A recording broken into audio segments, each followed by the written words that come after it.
Let's go! If we stop kicking our own butt, we can start focusing on theirs. So, Mike Tomlin and Mike McCarthy proved yet again that they're no longer great coaches in the NFL, okay? And we're going to show you how both of them botched the end of this drive, and at the same time, both of them botched this game. And I understand I am more of a player-focused, quarterback-focused channel, but we'll get to everything here today. We start off here with the good run, and you notice an extra timeout was burned. So Pittsburgh had 12 players on the field, and they elected to burn a timeout to skirt the 5-yard penalty.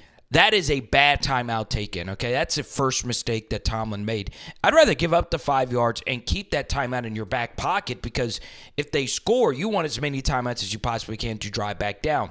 And at the same time, he also burned another bad timeout on 4th and 1 just for them to run a simple run play to the left that they were likely going to pick up anyway. I think the 4th down timeout on the 4th and 1 as well did not happen with the play clock running down either. So Tomlin burned an unnecessary timeout there as well. And coming out of the timeout, you're giving them pitch and catch, right? Deep single high safety. I mean, I feel like this is just far too deep, especially for this alignment. And of course, Dak threw some bad verticals in this game, but if they're going to play off like this, you just want to play pitch and catch, and that's what they are going to do, okay? To me, that is a little too easy, but I understand that from a Pittsburgh perspective, and then you get a poor tackle right here from Porter as CeeDee Lamb was able to fall forward and pick up a ton of yards, heck, to pick up the first down. All right, so we get to this 3rd and 1 run, and it's a pitch to the right side with Ezekiel Elliott. I hate this play call. I really, really, really do. A pitch with Zeke, who hasn't been really your good back. I understand spelling Dowdle because he's tired. Patrick Queen almost ends this game right here. Oh, God. And obviously, PQ, I love this guy. He's one of my favorite linebackers in the league. They are still able to pick up the first down. Still don't like the play call. We're also going to break down Dak Prescott. We will also do a full game breakdown of Dak as well. And, man, this is just really good stuff. You get a man coverage indicator with this backer running out with the tight end. So Dak starts off looking left and then works back to the right and gets this football here to Dowdle in time before Cam Hayward destroys him. Okay? Good stuff from Dak, taking what the defense gives you, and we move along here to second. All right, Dowdle had a hot hand, and look, you're showing a little fake screen here to the outside, and you hand it off. Man, look at this double team right here. I mean, this is just ridiculous stuff. Kind of a weird alignment. DT is, as you can see, about a half-yard back from every other lineman, and when I played DT, I didn't really like that. I like being on the football, but there are some theories as to why you do that. Okay, so you're getting great movement here on this double. You get a good double right here on Cam Hayward, and then you peel off and get Patrick Queen here. Man, this is really well done. And honestly, this ends up being a better run from Dowdle than what it looks like, because you'll see that they actually missed this block on Queen, and Cam Hayward is able to two-gap this guard off this double, and Dowdle is able to hit this hole hard enough and squeeze through before Hayward can peel off and make that tackle, and then he's able to fight through PQ for a few extra yards here. That is excellent, excellent running back play. All right, we get to the 2nd and 9, and this is just more pitiful offense from Dallas, okay? You just got to hit CeeDee Lamb right here, but what happens is Dak actually is trying to throw this football to Zeke. Zeke's thinking that this ball is going to CeeDee, and he ducks, and that is not the way you want to go out. And what makes matters worse is this pocket wasn't great. It also wasn't the worst thing in the world, so you would like to see the ball completed. Now it's 3rd and 9. Dak, you've got to make a play, and if you love my film study breakdowns, please drop a big-time subscribe. And this was actually not on either coach. This was on the players, okay? So I don't like this defensive call. It's just a simple little two-man under, and you're bringing 5. Nobody's able to get home. It's just a little too static for a smart quarterback like Dak Prescott. And one thing Dallas did a good job of was creating a lot of these stacks, these trip bunches. It's really tough to sort out man coverage assignments, but guess what? They do sort it out, all right? You'll see right here the corner 2-6 splits this matchup right here and gets through to Ferguson. Dak throws a very simple pass. If he gets tackled short, you could just go for it on fourth. I like that quarterbacking right there. But I'm telling you, throughout the game, the Steelers defenders struggled staying on their feet. 2-6 has just got to keep his feet, make that play, and Dallas picks up a first down. And this is some genius coaching from Mike McCarthy. On the very next play, all right, you had been killing them on these trips bunches. So what do? You run a play to the opposite side, and this is honestly the most unstoppable play in football. No one's been able to figure it out. The video is floating in the top right corner of your screen. It's a little screen and roll action, actually. So you set a little pick, and then you roll, right? Dak starts off flicking to the right. This looks like it's a throw to CeeDee Lamb, and it would have been there if you want to throw it, but this is actually a screen all the way to the left side to Lurkey. And what happens? Well, Cowboys get away with one here. Is this holding? Yes. Okay. They let you get away with, putting your hands in the chest plate. I don't think you're able to get away with yanking somebody down. But if you're 92, you're athletic enough to keep your feet. If he's able to keep his feet right here, he's probably making this tackle sooner. All right. But you do get a good block down the field here to Peyton Wilson. And 92 would have been right there to potentially make a play or at least make it a little bit more interesting. And Patrick Queen, go Tigers. LSU comes in and saves the freaking day. Get the first piece of really, really poor coaching from Mike McCarthy. So they decide to blow a timeout. Why? Why are you blowing a timeout here? All right. Let's just say you run that play and you just get to the line of scrimmage to run your next play. You want the clock to keep burning, especially knowing that they only have one more timeout themselves. You want the clock to keep burning because you don't want to give them time to drive down the field. Let's just say Dallas would have scored on this very first play. You would have given Pittsburgh the ball back with one timeout left, only needing a field goal. So Dallas getting stuffed right here actually worked out for the better, right? If this was a handoff all the way to Dowdle, Cam Hayward, who's playing, once again, freaking ridiculous ball, he would have been right there to make this play. But guess what happens? They're trying to run a little slip right here with Ferguson, and Dak does the smart thing to tuck and run. All right, the issue is Dak isn't as nimble as he once was. And then we get to another play right here from Dak.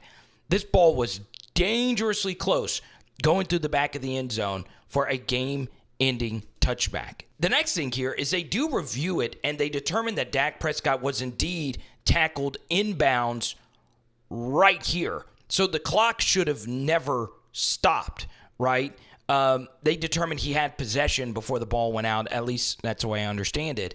So because Mike Tomlin burned the 4th and 1 timeout, and then he also burned another timeout earlier on this drive just for having one extra person on the field, which is still embarrassing to have happen.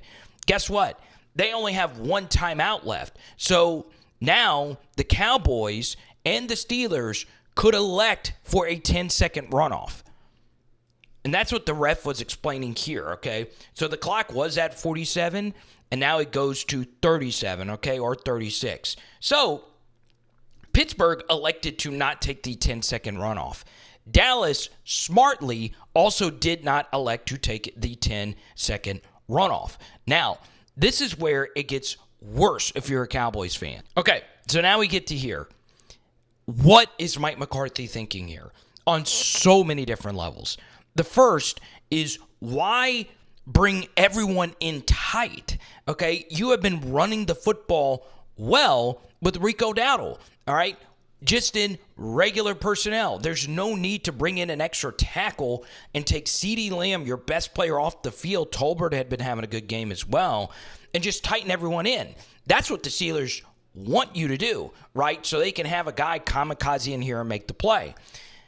The next thing here that made no sense is, it's hard to see here, but neither team took the 10-second runoff, right? Pittsburgh was smart to not take a 10-second runoff, and Dallas was also smart in not taking a 10-second runoff. But after only 2 seconds of the play clock or the game clock burning, Dallas snaps a football. Why are you doing that? You have 2 timeouts left. Burn this thing all the way down to 20 seconds, and you don't need all that much time in a second and goal situation. This is stupid to snap the football this soon if you're Mike McCarthy. So, first off, the play clock doesn't make any sense. And then second off, you butchered the clock management here. Then, the third thing is when the play is telegraphed this badly, you're able to get a linebacker that can run full speed at his maximum pace to dive in here and knock this ball loose. And honestly, I understand Dallas's run blocking will get crushed on this. There's nothing you can do if you're telegraphing a run to the right side here, okay? And you actually are running away from the strength call here, and this guy is able to just fly in from here. There's no block that's blocking that when all 11 of the players are right there. And then, of course, Daddle's trying to reach the ball across. I mean, yes, it's bad ball security. And kudos to Dak Prescott saving the day, all right? You never like to see your franchise quarterback have to dive on a football and his throwing shoulder get absolutely crushed right there. But guess what happens? Dallas burns another timeout. Too close. Allow more clock to run. All right, you can let this thing bleed down to 25 or even 20 seconds. All right, let's get out the handy-dandy all 22 here for this third down play. So the clock is stopped. Once again, I would have preferred this ball be snapped with 20 or less seconds. So if you score right here, guess what? It's 25 seconds. Plenty of time for Pittsburgh to drive down and kick a game-tying field goal. So just brutal clock management. So you get a motion here, and this is a really good check at the line of scrimmage right here by a young player in Porter and 31 right here. So basically the check is, yes, this could be man coverage, but you're picking up 83, and I'm picking up CeeDee Lamb on the out right here. So it is a smash concept, and, man, it's just guarded beautifully. This is really well done right here by Pittsburgh. Now, could this route have been better by 83? Yeah. I mean, this is a second-year player, I think Brooks, out of South Carolina. Not the best route. Some would say, hey, go ahead, throw this anyway on the smash. But that's not what you want to do. So here's the actual broadcast angle of this. And I want you to see mechanically Dak begins to fall apart. Now, I'm not Quincy Avery, George Whitfield, QB motion, or anybody like that. So when it comes to mechanics, I'm always learning when it comes to the quarterback position. What I do know, though, is you never want to have too much weight on your front leg, okay? Dak does get a little dancy, tiptoey right here. So this footwork does get really busy in what's a good pocket. Now, I understand partially drifting to give yourself a better angle, potentially throwing this ball. But when you drift this far and you got to reset your feet and then step up, guess what? This slant for the win is open. Also, Ferguson is open for the win. But what happens? Dak skips it. And what happens when a ball dips into the ground like this? That means you're putting too much weight on your front leg, right? And this is what happens to a lot of players in crunch time, right? You lose your mechanics, right? Dak mechanically is actually pretty good. Too much weight on that front leg. You see his tiptoe right there, and that causes the ball to dip, all right? Bang. It's a skipper in what could have been 2 game winners. Still, you get lucky if you're Dallas, because this would have given Pitt that much more time to go down the field and tie the game. We get to this 4th and goal. Mike McCarthy burns his final timeout, which I'm fine with. It's do or die in this situation. But Pittsburgh calls another bad timeout, right? If, let's just say Dallas scores here, okay, you're still getting the ball back with 23 seconds, right? A deep single chunk play down the middle of the field could get you in field goal range. So I also understand the timeout from Pittsburgh's standpoint to a certain extent, because you want to make sure you have your best defensive call out there, because if you do get a stop, you're going to win the game. Still, the timeout for Pittsburgh's a little bit more justified if they didn't burn the first two, if that makes sense. And they would have burned one to prevent the 10-second runoff. But, of course, it is what it is at this point. So now we get to the actual play design. It's a really good one. And as you can see, Pittsburgh is still communicating here. And what does Dallas decide to do? Well, they go back to running mesh. All right, they had been running mesh all game long. The only thing is they never actually threw to the drags, right? Pittsburgh all game versus mesh. And you'll see in the actual big breakdown that we do, they've done a good job passing the mesh off, okay? This time, they don't pass it off well. All right, so CeeDee Lamb's running the shallow crosser, and then Jalen Tolbert is also running the shallow crosser.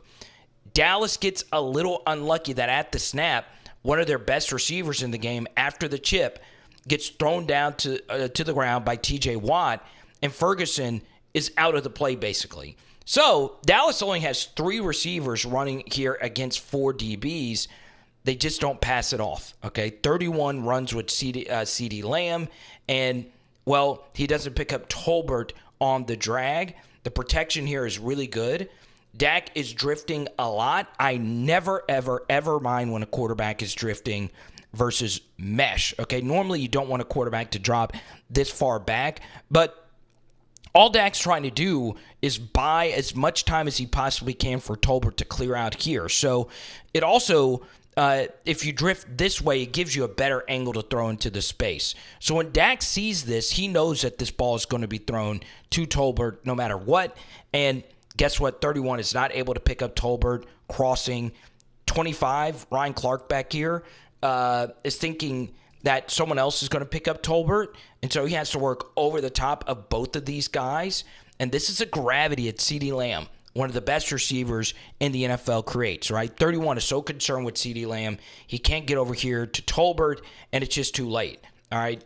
Dak is able to throw an absolutely perfect ball to Tolbert, and it's a tutty for the game winner. So I have a lot to say about both of these coaches in the game. Now, once again, this gets into, well, the players are actually the one that plays kind of criticism. But, man, we have large sample sizes for both of these coaches. And this game couldn't have fit both of them better to a T.